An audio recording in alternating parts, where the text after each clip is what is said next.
Okay, if everybody has their material there, before we get started, today's Haftorah portion for Devarim, find it very interesting. Elisheva brought over this commentary, and it just seems that each week we do Mussar, there is something in the commentary that reminds us that there are concepts of traits of character that are very important. And it says in Devarim, speaking of actually the first chapter, if it's Isaiah chapter 1 through 127, it says, "It is not enough to bemoan the great loss suffering by our people with the destruction of the land and our holy city and the holy temple. We must use our mourning as a way to initiating an examination of our present day feelings, thoughts, and deeds. We have what we have done to eliminate the attitudes and practices that thousands of years ago sent our ancestors into exile." And so the whole point of Mussar, which we learned means discipline, right? If you go through Proverbs and you read, you'll see the Hebrew word Mussar over and over. And it's about discipline, it's about refining yourself, it's about becoming a better person. And you know, one of the things that we sort of commented several weeks ago said that the most important thing in our life is to move from being not just an aged person or an old person, but to go from age to sage. The idea is that we all grow up, we become better people, we become more refined in our character traits and behavior. And God willing, look, as we begin to look at these things, we'll actually be able to work on these things. Now, just as a I guess a quick survey, in the past couple of weeks since we had our last class, have you really thought about the subject of Mussar and what, you know, character traits you have? Anything new or anything that comes to mind that you feel like has been like an aha moment for you? Anything? Anything? You free? I don't know that it's an aha moment, but just writing it down each morning to say that makes me more aware of it throughout the day. Correct. Instead of just thinking when I get up, well, I want to do this, and this, but writing it down seems Right. to make a Yeah. clear impression on me. Absolutely. Rabbi Wolbe and I were talking about Mussar, and he gave me some of these handouts to give to you guys. And if you've already taken his class, you might have them. But one of the things is making this a practice. It's like anything else in life. If it's health. If you want to have good health, you practice good health. If you want to have good psychological outlook, you practice positive psychological traits. And it's very difficult once you get trapped in a cycle of self-destruction to try to change that. And this is one of the issues in Midot. Now, Midot or Mussar are character traits that help to refine our Midot, that helps to refine the our character. How do we do this and break out of the vicious cycle? That can be tough. But at the same time, it takes determination. It's good to have, accountability, almost like alcoholism. You know, you got to make sure that someone's there to kind of go, hey, you may want to back off a little bit. Or you can go, hey, I think last night I drank too much, and be accountable. That's how you succeed. Now, we had talked in the introduction in the last class about this idea, an example of what Mussar is. And for example, one may have an excess of anger trait, but Mussar insists that there must be at least one or some degree of calm within a raging soul. And we decided, and we figured out, anger in and of itself, is it a bad thing? No, not at all. I mean, sometimes we do need to be angry. As a matter of fact, there is such a thing as a righteous anger, which is a positive trait. But the idea is if you don't have a sense of calming in your soul, then more than likely the anger is going to be out of control and doesn't have, and most of the time will be a very damaging thing. In parallel, there must be also a touch of anger in the event of the calmest individual. The stingiest person still has the least to gain of generosity, and the most generous must experience tight-fistedness on occasion. Now, what do we mean by that? How can a person be generous if they're not a little frugal? Correct? You have enough to Right. If you don't save, you won't have enough to give. Balance. It's a balance. My wife and her brother met and went to Lake Charles, and there's a picture of them in Goodwill, I guess. And they had a challenge. What was the challenge? We couldn't spend over $20. Yeah, couldn't spend $20 to see who would get the most items for $20. Who won? Of course I knew you won. I shouldn't even have asked that. You mean your wife won? Do what? You mean your wife Of won? course you won. Okay. Right. But the whole point is there's a difference between being stingy and frugal. And also the thing is we want to be generous. Now, it's not just about your money. Generosity is actually an attitude that you have in life. Being kind, making sure that you tip well, making sure that you're generous in your compliments for other people. It's very, very important. So we're learning that if there is a positive quality, there's a negative quality. And we're going to look real quick at 6 midot that have these qualities. And if you want to write them down, you can. I think you wrote them down last time, but we have to recover this in the class. Number 1 is generosity versus stinginess. Shalom. Next is gratitude. The negative trait is entitlement. The next one, patience, and what obviously impatience. Trust and worry. Humility and arrogance. Enthusiasm and procrastination. We're going to go back over those slowly. We talked about generosity and stinginess. Gratitude versus entitlement. How is entitlement a negative characteristic? Because you think you want everything that's given to you. That because I deserve it. I should get it too. Right, I deserve it. Well, it's like the person that gets a compliment from somebody and they go, yeah, thank you. I appreciate that. Well, I deserve it. I I expect it. telling you. Right, or you do good and you expect everybody to praise you because you're entitled. At the same time, gratitude is very important. If someone comes up to you and says, and you did a great job, you say, thank you very much, I appreciate it. Not the cop out, oh no, I'm not great at all. That's false humility. You say, thank you, I appreciate that. That really means a lot. Next, patient versus impatience. We don't want to talk about that today because that's my problem. Okay? So we'll just move right on. No, we understand patience and impatience. I know, but see, and as you guys drilled it into me in the last class, you got, huh? How did you do? Have I done better on patience in driving and stuff? Yeah, we took a couple of trips, and it's just funny. She goes, "You're not saying anything, but I know you're thinking it." I'm like, "Okay, but I'm not saying it. That's a big thing. That's a start." Yeah, she could tell. I could tell the way you're switching lanes. You're thinking about it. I was like, well. Look, one day, by the grace of God, I will be like the great Ramchal, Rabbi Moshe Hamlazatu, who says that you've really reached it if not only you not do it, but you don't think it either. So one day we'll get there. So let's talk about trust versus worry. Who are we talking about trusting, and what are we talking about? Why are we worried? Trust would be trusting in God's providence in all things in our life. Correct? Worrying that something is not going to turn out the way it does. Let me ask you, have anybody ever succeeded in accomplishing what you worried about? Fixing something you worried about? Like, how often have you found yourself worrying about something and you realize, oh, that really helped to worry about it? Now, I don't know that it ever really works. I mean, maybe worry kind of helps. Listen, there's a difference between contemplating the situation and making plans on how you're going to execute it. That's different. That's not worrying. Does that make sense? Like, I've got a problem here. I'm not sure how I'm going to pay this $500 bill, and I have $300 in the bank. That's not worrying. It's planning. It's important.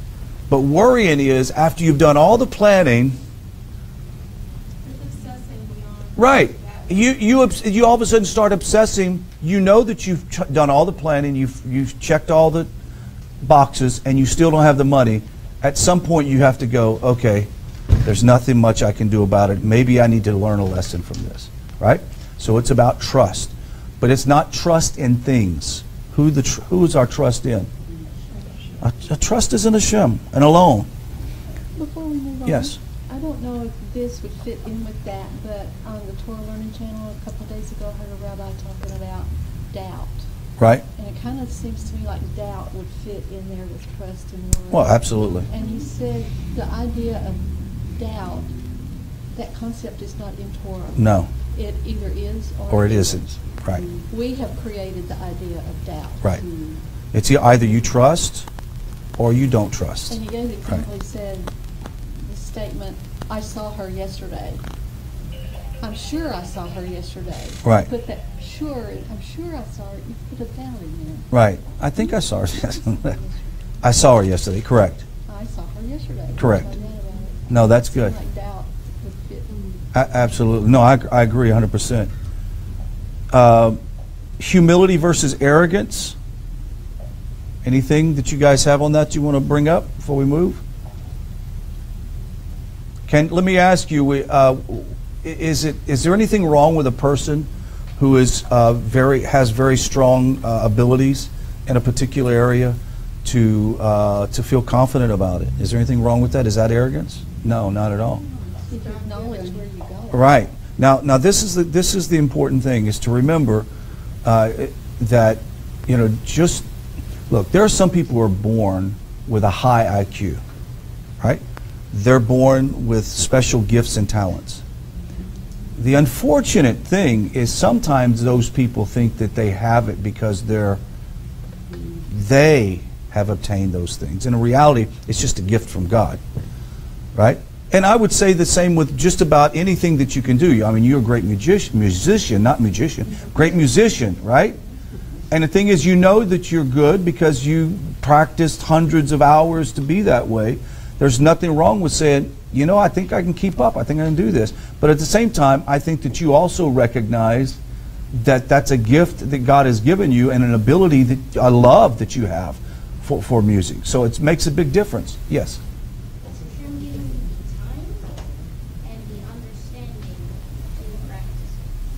Absolutely. And see, I think that's something else we forget, is that there are some people that maybe haven't had the time or the ability to do it. Maybe they didn't have the kind of family structure and support to be able to learn those things, correct?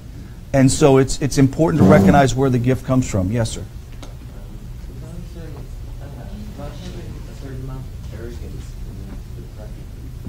Say a certain. You don't have a certain amount of arrogance that often leads to regret.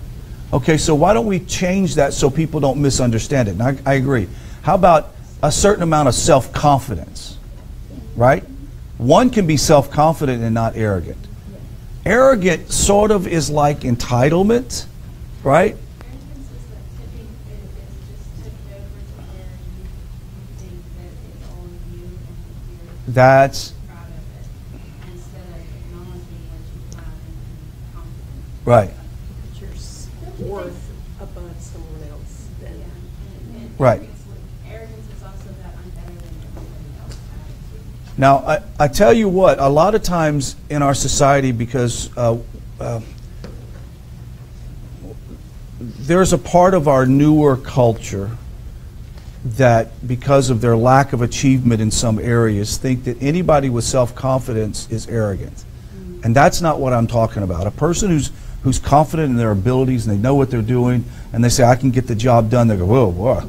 They think they know everything. And in reality, they're good at what they do, and they deserve to be able to say so. Yes, Terry. Don't you think sometimes that people that are truly arrogant, they really don't know as much as they should? True, yeah, right. The knowledge and expertise tends to more likely say, yeah, I can handle that. Right. Yeah, I think I know how to do that. Yeah, no problem. Absolutely. And But you. an arrogant person, a lot of times, doesn't have the knowledge and expertise. If they really need to do the job, is just a doormat. Right. Yeah, no, exactly. And it doesn't take long to figure it out. I watched a series on Netflix called Churchill's Secret Secret Spies. Has anybody seen this? Right. And they took a group of modern day, postmodern individuals. They vetted them through the same kind of program they did in the Second World War. And it was funny because in the very first show, the guy, I'm talking about the guy that they booted out, right? The blonde-haired guy with the mustache. The very first program I went, that guy ain't going to work. And it wasn't because he didn't have abilities. It was his arrogance. It was like his attitude. It's like a guy would be telling him, don't do this, and he's busy trying to explain to him why he does it. Like, take your finger off the trigger, right? Or when you went into the room, why didn't you see the weapons on the table? Well, it's because I was so focused on the you know. He's always giving an excuse and not realizing, hey, I need to have some instruction. I'm not the pro in this deal. And he got booted off. I mean, I think by 3 episodes, he was gone off the show. So attitude is everything. Let's look at enthusiasm versus procrastination. This was a big one. Enthusiasm versus procrastination. Huh? Can we do that later? Let's do that later. We get to that one later. Yeah, we'll get to it later. So enthusiasm is a great thing. But when can enthusiasm be a bad thing? When you rush. When you rush in, right. You rush in without wisdom. Rabbi Moshe Chamlazato covers this in The Path of the Just, in which he says a person with a lot of zeal without wisdom tends to rush in and do things that they're not supposed to do, and they just make a mess of it.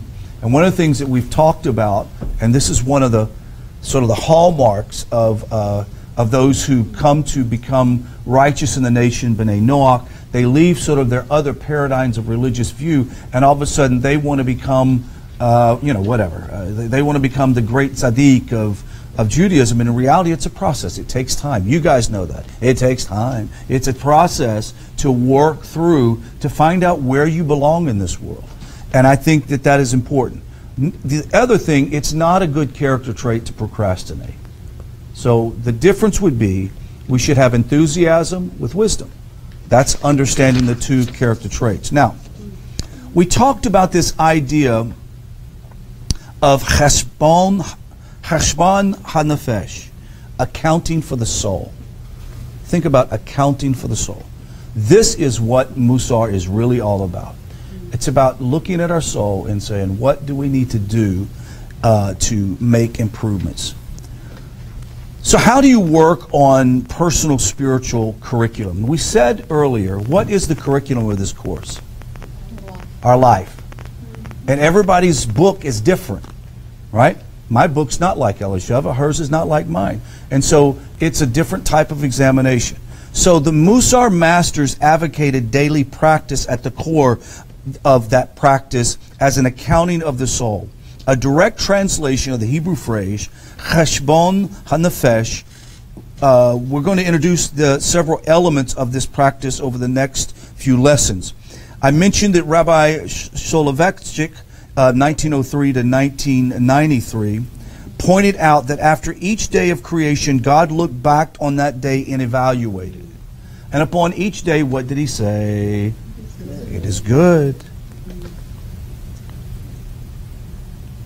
Since one of the guiding principles of Mussar practice is to walk in his ways, in other words, to learn from and try to emulate the divine, so that we too should be able to look back over our actions and evaluating them, and that means doing this accounting of the soul.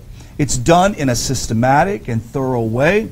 This practice provides a clear knowledge of the forces and contours of your own inner landscape. Nobody else can do this but you. I asked Rabbi Wobi if does he ever in a class do like one-on-one type with Mussar training, and he says with a big class it's impossible, right? So I have to really show you how to do this for yourself, and at the same time, there's no really way that another person can probe into your motivation and your mind, your midot, your character traits, right? The interior world of the personality, thoughts, values, wisdom, and emotions, along with its eternal essence, is what we know as the soul, and a rigorous process of soul accounting delivers up penetrating insight and ultimate change. Now, we mentioned this, I'll mention it again. Number one, it's got to start as an evening practice. When you go to bed at night, find yourself a notebook. Most of you guys already have a notebook, piece of paper, even a tape recorder if you want to. As a journal, keep it by the bed, a blank journal of any kind, and it's not to write a book, Elisheva. It's to just write a few bullet statements, right? But things that you know that you have done well, things that you've not done well. Now, I want to really point out, this cannot be developed into an opportunity to bash and abuse yourself emotionally. Because if that's what you're doing, this is not appropriate. It borderlines on lashon hara against your own soul, evil speech. You got to be careful not to beat yourself up. That's not the point. The point is, point out the good characteristics, point out the things that probably need to be worked on, and then work on this a little bit at a time. The first focus of our journaling is first look at the traits. Now, we just mentioned 6, but this page here, did you guys get this? Okay. This page, there's positive traits on one and negative traits on the other. And if you're watching the video, I'll make a link available on the bottom of the video that you can click on to be able to make copies of them. What I would suggest to do is to go through this with a what do you call a highlight marker. And the ones that stand out that are like, yeah, this is me, or yes, here are the positive things. I feel accomplished in this. Or if you want to say, I'll highlight the ones that I need to work on. That's probably the best thing. And I would say, knowing everybody in this class, many of you guys have so many of these positive, and very few have the negative. But in reality, you realize that you can cover this stuff up and nobody know, right? Really, except for maybe your spouse. And then it's possible to cover it up with your spouse. Doubt it seriously. I think my wife would know me better than probably I know myself. So the whole point is, maybe you should have my wife fill it out. No. Should we is there a marker that wide? Yeah, there's a marker wide, yeah. So go through it and highlight it. And then what you do is, after going through and meditate on, read for a little while, at night you go, you know what, this came up. This issue came up, and how do I work through it? We're gonna work on this in a minute. I've got the worksheet here, and I'm gonna make this available online so you could print it off at home, because you'll need to do this more than once in your thing. But the idea of the journal is to write it down real quick.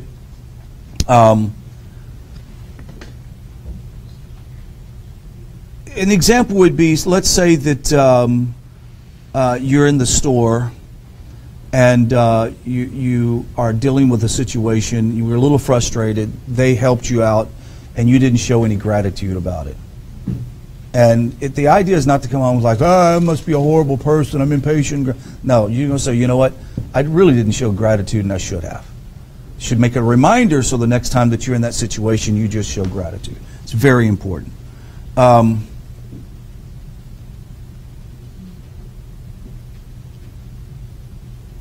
Be on the lookout, especially for any breakdown, problems, or troublesome feelings that arose, as well as any positive motivations, actions, or successful behaviors you can identify in relationship of these 6 categories that we just mentioned. The 6 categories break down into all of these. Does that make sense? So the 6 categories break down into the larger list. Don't obsess about the list, but keep the 6 categories and say, what part of this category do I find in this list? And that's how you load it. They're involved. Huh? They're involved. Correct. Yeah, no, that does help. It sure does. The notes you write in your journal should be brief, just an outline.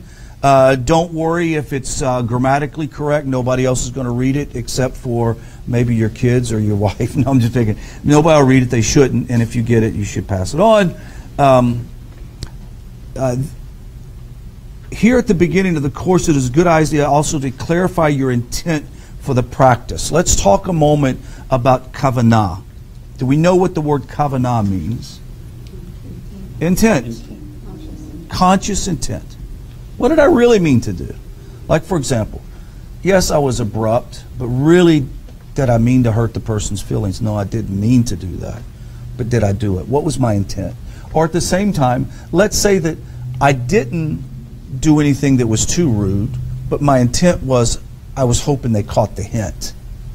But deep down inside, my intent was wrong, right? I mean, so this is, but the thing is, only you can judge that. Nobody else can judge that. So kavanah is important. Your attention may relate to a specific midah or character trait that we will be focusing on, and to more general goal you must pursue. So if you're out in public a lot and you realize, let's say at work, there's sort of a common thing that you approach on a regular basis.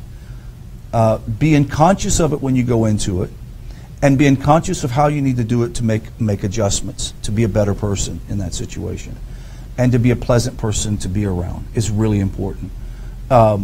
Ignoring those things, you're never going to make yourself a better person. Accountability is another important thing.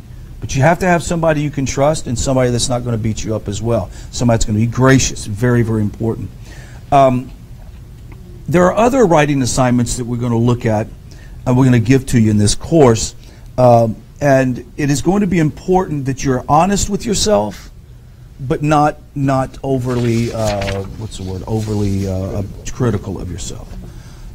We have to judge ourselves favorably, but at the same time, I think that if anything, a lot of people that have serious character issues, they're not judging themselves unfavorably. If anything, they're lying to themselves. And we got to be honest with ourselves. Our main intentions in providing these examples is to help you kickstart into your own personal journey. This has got to become a lifestyle. Eating, exercise, good health is a lifestyle. Anything that you do, if you want to do it right, you become the expert. I was watching a news article, and they were talking about a young soccer player who plays on the German team, who's from the United States, and they were interviewing the parents and talking about it. And they said, well, you guys must have pushed him and really made sure he was in soccer every day. And they said, no, actually, he was like any other kid. He just loved soccer more than anything in the world. We just gave him the opportunity to do what he loved. And the thing is, we do what we like to do. And the only way that we can really become a better person is to actually fall in love with becoming a better person. To be very intentional. When we talked about our life is the curriculum, we mentioned, how do you obviously know some of the character issues that may not be on here? And it would be, what is the chief problem that you always run into in your relationships? What is the problem? I don't know what it is with you. Only you know. But what is the chief problem? Is it dishonesty? Are people always accuse you of being in a bad mood? Do people accuse you of being rude? Even though you go, that's not my intent. I mean, I'm not being rude. I don't understand why people think I'm rude. Any of these character traits, any of these things that come to the surface, don't blow them off and think, well, that's their problem. They just need to get over themselves. Because if you constantly have the same issue and over and over, it really is the issue that you need to deal with. And that's why it's important for us to begin to write down, journal, and see what the trends are. When we begin this journey of Mussar, I want and wish that you would have a lot of good personal growth, so much so that the people around you can see it, that they can testify to it and understand it. Every one of these character traits that we mentioned, read through them with great intention and look at it and say, where honestly am I in this? Before proceeding to next week's class, we have to look seriously about our traits. And this is why after this class, I'm going to hand out this material, and I would like you to go home and fill it out and say, okay, this is the chief thing that I need to work on. Make it private. Please don't let people see it, okay? You know what it is. And I think the greatest testament as to whether you have developed good character traits is that your friend or your spouse or people around you begin to notice that something's changed about you, right? Like a different outlook, whatever it may be. Remember the idea of cheshbon hanefesh. It means what? Accounting of the soul. This is not a real heaven or hell issue. You understand this. So this is not like, if I don't get this right, I'm going to hell. But I can guarantee you it'll make your journey a lot easier if you do get it right. It's very important. An accounting of the soul can be described any kind of inner stock taking. Perhaps the best phrase is from Duties of the Heart, written in 1040, and has a wide application in the world that we live. It says that when Rosh Hashanah and Yom Kippur are approaching, it is stock and trade of the rabbi to encourage his congregation to do introspective assessment and accounting of the soul. As a Mussar practice, this personal accounting needs to be systematic and thorough. This version of stock taking is based on the book Naturally Enough by Rabbi Menachem Mendel Leffen, and it's called Cheshbon HaNefesh. He lived in Ukraine in 1812. The practice is actually very simple. Even though I use lots of words to describe it today, it is to be thought as we can, be as thorough as we can. There's actually only two active and a morning affirmation. There's only two activities: a morning affirmation and a daily evening accounting. To prepare for these activities, we need to comprise a list of midot and traits that will be your personal focus. So you're going to go through this. You're going to look at your personal traits that need to be worked on. Once you do that, you'll have an idea what you need to work on. The basic pattern is to focus on one midot or trait in 1 week. So let's see, 200 and something character traits. This is going to keep you busy for a long time, okay? So we should all, in 15 years, just be amazing people, okay? Amazing people. Yeah, good luck on that. No, but hopefully, God willing, we will be.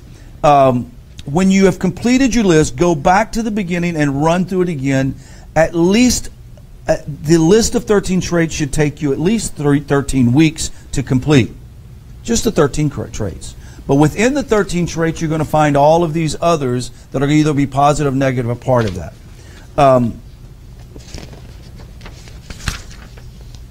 The actual practice, many people choose to focus on a smaller number of traits, 3 or 4.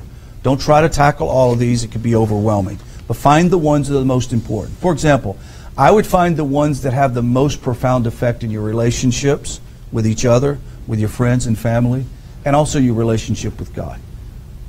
It's very important. Let's talk about morning affirmation. Did we talk about this last time? I don't think we did. I don't know. Every trait that you're working on needs to be assigned as a simple phrase that captures the ideal of that quality. And every morning you should repeat yourself the phrase for the soul trait that you're focusing on for that day. Phrases can come from a dictionary, Torah, Talmud, Siddur, any other wisdom source, or just comprised or composed something yourself, so long as you end up with accurately captures the essence of that particular quality. And this is found in his book, Cheshbon HaNefesh, by Rabbi Leffen. Give us an example. Yes. We have... Let me see, I'm going to read this as well. Let me cover this and I'll give you an example. No. First idea here that he writes, equanimity. Rise above events that are inconsequential, both good and bad, for they are not worthy of disturbing my peace of mind. These are things that you are going to have to sort of repeat to yourself. Whether you do it like this or you say, when you get up in the morning, Don't sweat the small. don't sweat the small stuff. Right. Equanimity. E-Q-U-A-N-I-M-I-T-Y. Equanimity. Rise above events that are inconsequential, both good and bad, for they are not worthy of disturbing my peace of mind. Don't sweat the small stuff. So in the morning when you get up, you got to go, okay, first things first today. Don't sweat the small stuff. Okay? Don't get upset about things you can't control. Right? Next, decisiveness. Quote, all of your acts should be preceded by deliberation when you have reached a decision, yet act without delay. Meaning, don't be a procrastinator. Right? When you figure out what you need to do, when it comes to dealing with your character traits,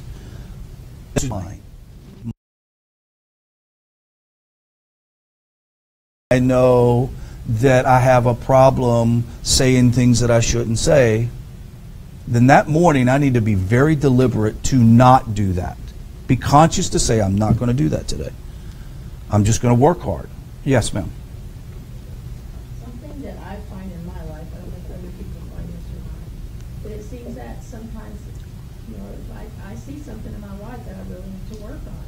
And so I really pray about it, and I'm like, you know, today I'm going to make a conscious effort. I pray, please help me with this, and then like that day, it just seems like I'm worse than that. Of course, that's how it works. Okay, yes. That's how it works. I just would let you know that's how it works. Because how could you ever test it if you don't ever know how it works? Absolutely. Third part, I'm sorry, yes, ma'am. In one of the Percale Vote classes, he was talking about when we have an opportunity to do good, or it's talking about opportunities to do good, don't delay. Right. Because if you don't do it immediately, the time's going to go away and you'll never find the time Right. to do it. Right. Right, absolutely. And I thought about Abraham when he was told to offer Isaac. He Mhm. says he got up early that morning. Right. He did not delay. Right, absolutely. And, But in the opposite case, Balaam got up early to do something bad. So there are people very eager to do things they shouldn't do. Then we even should be more eager to do something that is righteous. Very good. Next is the idea of righteousness. What is hateful to you, do not do to your neighbor. This is one of the easiest things about good midot, good mussar, good character traits. Most of it would be eliminated if you'd go, I wouldn't want to be treated that way. Or I wouldn't want to do that. So therefore, if I wouldn't want somebody to talk to me or treat me this way, for sure, I shouldn't do this. Now, every morning, soon after you awaken, read over to yourself the reminder phrases we just talked about. And I can get this to you.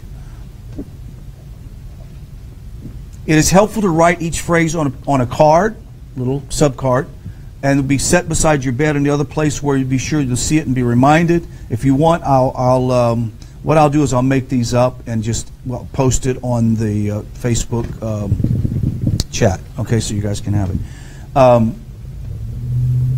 You can sing it, you can chant it, you can just read it. Go over this reminder whatever way causes it to be so clearly illuminated in your mind it seems to have been written in neon. It is important it is important to find different ways, like if you want to program your iPad or iPhone to have those things listed on the iPad or iPhone, or float around on your computer as you're sitting at the desk. Your wallpaper, a great idea to do it. Another thing is take Post-it notes. Put them on Post-it notes and put them in the refrigerator. If it's a hard time, remember when you get up out of the morning, because you have to milk the cows and feed the chickens and beat the kids, you may not have a chance to get the card, so you want to put it on the refrigerator. Put it by the coffee pot. Do it. Both, right? Or milk the goats. Feed the kids. Feed the kids. Yeah, right, yeah. Feed the kids. Toby, you had something, bub? You were saying something that sounded a lot like the Lord will to me, and it also to me sounded like, don't give other people ideas. Don't give other people ideas to... Treat you in ways you Well, that's true, that's true. Don't egg them on. All right, don't egg them on. That's very good. So, let's see. Accounting for the soul is, hold on. Of course, during the day, you try to live up to the idea of stated in your reminder card, but do not with strain or by repressed tendencies. Do your best. What do we mean? Don't go, dang it, I blew it and it's only 8:45. What's the point? Right? Immediately stop. Immediately stop and go, okay, hold on. I need to reset. This is what we need to do. Now, there's a thing, and let's talk about the evening diary real quick, and then we're going to come back to this whole accounting affirmation. In the bedtime, do the second part of the practice, which is to make entries into the journal. We call this the accounting of the soul diary. Reflect back over your day to see what relates to the midah you were working on for that week. So, for example, if mine is trust, then you want to write down the things that how have I demonstrated trust this week? What have I not sweated the small things?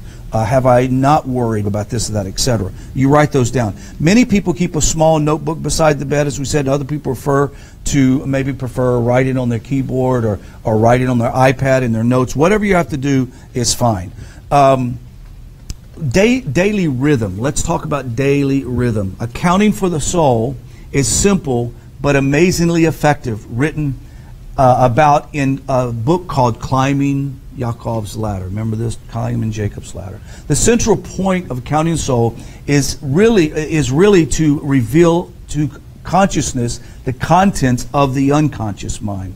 These are by definition hidden from us, and so no matter how hard we peer directly into our inner selves, we won't uncover anything that lurks below the surface. But because the contents of our unconscious are perfectly reflected in the patterns of our deeds, this is a quote, certain images return night after night and the pattern becomes unmistakable. You look for patterns, right? Just look for patterns. And be honest with yourself, just like I know this. We need this truth about ourselves to guide our steps on the path to deep, lasting, fulfilling transformation. And in fact, as soon as we have brought to light these soul traits that might otherwise have continued to live in darkness, we have already begun to change. Some people find it hard to get in the rhythm, but it's important. Anything that you want to do with perfection, you have to start sometime. My wife and I just started walking. She finally trusted me to get back out on the street and walk. Right? The last time we walked, I almost got hit by a car, and she said, "I'll never walk with you again." Right? That's when the person called me a dumb expletive, and I went, "Okay, that's what it is," because I sure was pretty dumb. So we're walking again. But the whole point is she was like, "Well, why don't we do X amount of miles?" Or what? I'm like, "You know what, honey? I want to keep it fun. I want to enjoy it, and I want to make this a routine that I'll do every day." This is how you are with Mussar. Don't try to accomplish the world. Don't try to become a great tzaddik or tzaddikah, right? Just do what you can. Let's talk about briefly in closing, auditing your inner life. The main focus of the journal practice is to help you focus on a particular soul trait that week. Once you have done that, however, you may want to make notes on any other things that reveal different soul traits in action. In that way, you identify other midot in your list of 13. You might see that you've got too much of that trait, like anger, for example, or it could be too little, like calmness, or too little anger, expressed as passion or vitality, is also a possibility. Any quality that could benefit from some measure of change ought to be recorded in the diary. Some traits will leap out at you because they are already well known to you, while others are to be discovered. Accounting for the soul can be a very fun thing. I have 13 traits here that I forgot to print out, and I'll get it to you. Here are 13 traits that are listed, and these 13 traits are also highlighted on this page. It has the English, the transliterated, and the Hebrew, and the key phrase that goes along with it. I'll make sure that gets to you next class. Where's my affirmation, guys? No, there's an affirmation that says... Yes, that is correct. Oh, yeah, yes. Where's my affirmation here?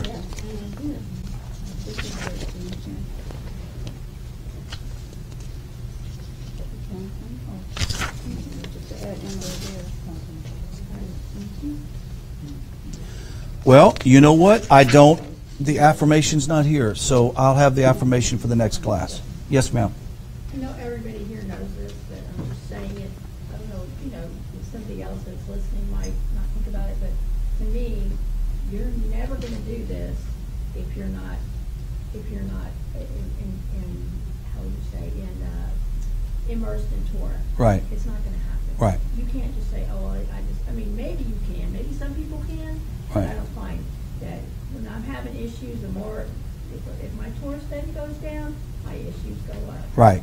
No, absolutely. No, I agree, because it's the study of Torah in and of itself is what infuses you with a lot of wisdom and a desire for perfection. It's very important. Yeah, that's true. It changes you. That's true. I apologize for not having the morning affirmation, but I will have the morning affirmation next time. We'll practice it, because but the best way that I can say to do it now is when you get up in the morning, you acknowledge the fact of these character traits that you have done that are positive, that you want to continue to do. And then you say, and in the same way, to improve my walk and status among God and man and holiness before you, Hashem, I want to improve this. For example, if it's anger, I have anger, and I realize that.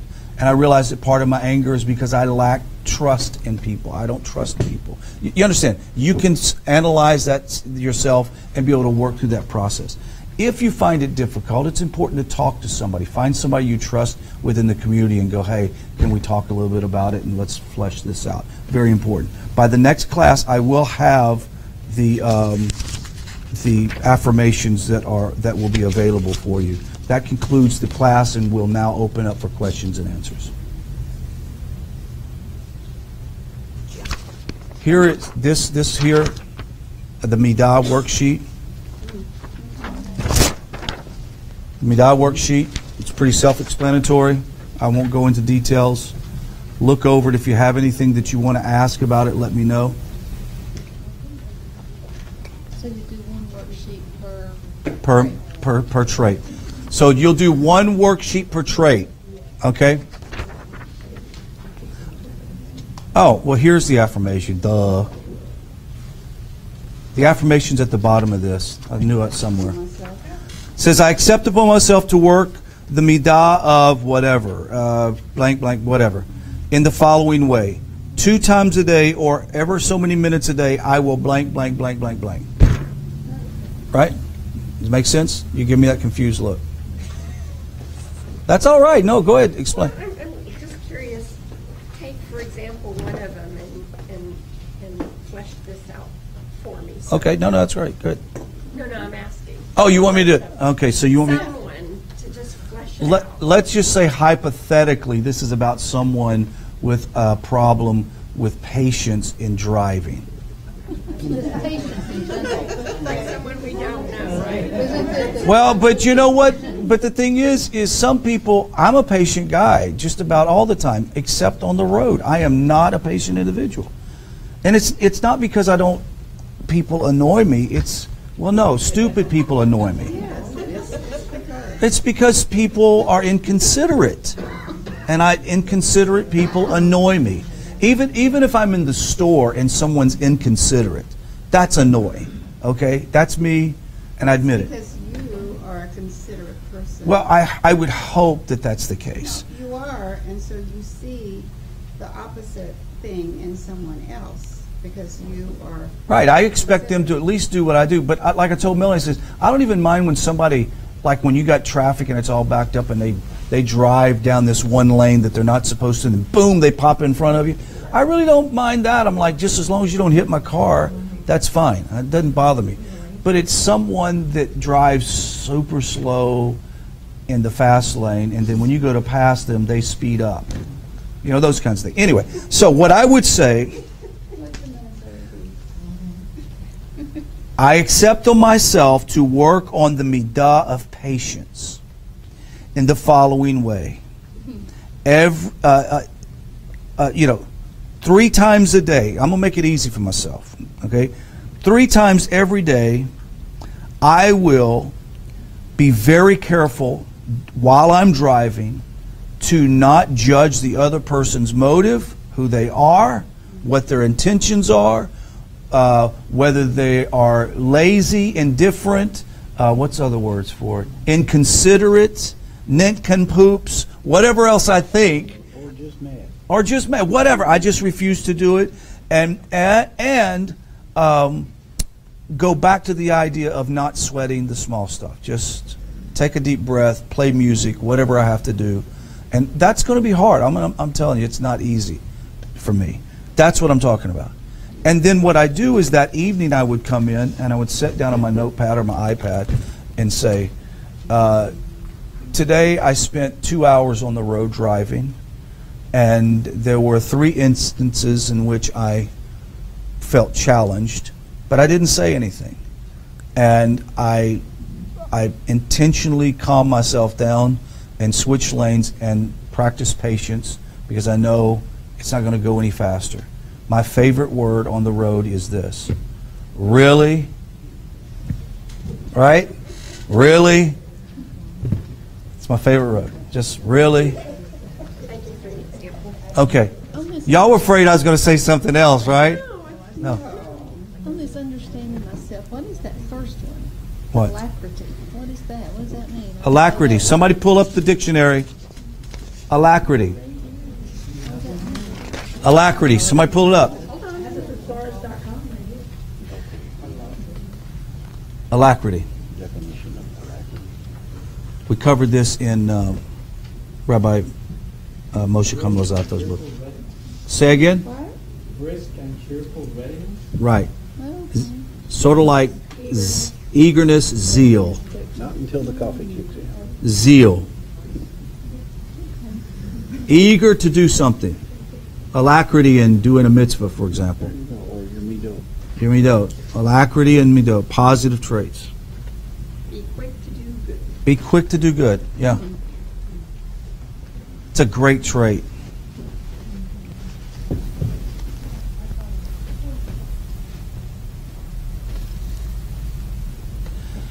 You know, as I said before, I mean, here an example of alacrity would be, you know, we're always quick to complain about somebody at a store or a business, but how often do we go to the management or call back and say, I got to let you know this guy went way above board, and that's got to pay off big time. Yes, sir. I did that the other day. Oh, you did? Yep. I saw one of these, how's my driving, right? Punched up the number, called it up, got the recording, said the guy's doing fantastic. He's obeying the speed limit, he's Right. his turn signals. Ah, being you did that? Yes, I did. Oh, that's good. I never thought about I that. gave a good report on him. Oh, that's good. I was at the hospital visiting one time, and there was an orderly, as we're walking down the hall, talking about a doctor. Of course, I'm going to listen. Not that I'm a gossiper. But he was talking to me, right? He was talking about a doctor and saying the most amazing, flattering things about this doctor. Like, this guy is a real doctor's doctor. I mean, he's the only one that if his patient stays overnight from a surgery, he brings that patient flowers, if it's a woman, obviously. And he has attention to detail. He said that if anything ever goes wrong with the staff and the patient and there's a problem, he will come there at any hour of the night to set things straight, to make sure it's done. He says, the best guy I've ever known. I've been in this, 20 years at this hospital. Wow. Yeah. What a high compliment. It is huge. So I ran into the guy and I said, Dr. So-and-so, can I have a word with you? And the look on his face was like, oh no. You know, like you could just tell he had like, I am dreading what I'm getting ready to hear. And I said, I heard this about you. And you could just see that look on his face. And then when I told him those things, it was like his face lit up, right? And this is a guy, once again, this is a guy who's very good at what he does. He's a very competent surgeon and could be arrogant and all those things. But no, he's not that kind of a person. He's very humble. And he's like, well, that's really nice. But I'm thinking, that had to make him feel really good. I know, but the worried look on his face really got me. I enjoyed it. It's like that whole thing where the teacher calls you by your full name at school, and you're like, oh boy, this is not going to be good. Well, I once told the principal at school, when I worked in an intermediate school, I said, you know, they always call up kids to go to the office. I said, perhaps you can make an announcement one time and call up a group of 5 children who are good. That No, I think it'd be a follow great directions, idea. Because it would get the whole school nervous. I heard this name, that name, the other name, see me after the morning announcements. Something as crazy as that. No, I think it'd be a great idea. It would get that Right. person like, this child, and that child over there, like, what did I do wrong? Right. I'm being called with these other girls that are in my class. What did I do wrong? And to put some flames into the kids and then Right. go down there and get a compliment. I heard No, that'd be great. That's a good idea. Whatever. But just to rock the boat. Be a Right. great idea. That was my idea. Never No, that'd be fun. Never happened, It of never course. happened because he said. Takes too "Well, much work." We give out these announcements once, at the end of the year, end of the week, the student of the week in your class. That really doesn't cover being announced on the speaker after announcements. So what you could do is call the 5 kids, make sure one of them's bad. When you get there, it's like, oh, what are you doing here? No, you're bad. Go back to your class. No, I'm just No, joking. I'm just in a joke. You're a horrible child. Get people coming to the office, or the teacher might call up the office and. It's a good, noble idea, but yeah, I see what you're saying. I think it's good. You always expect that. Anybody have any questions on this? Saying also, if they would do something like that, it might actually work as an incentive for other children To be bold. To be good, yeah. to be good. Absolutely.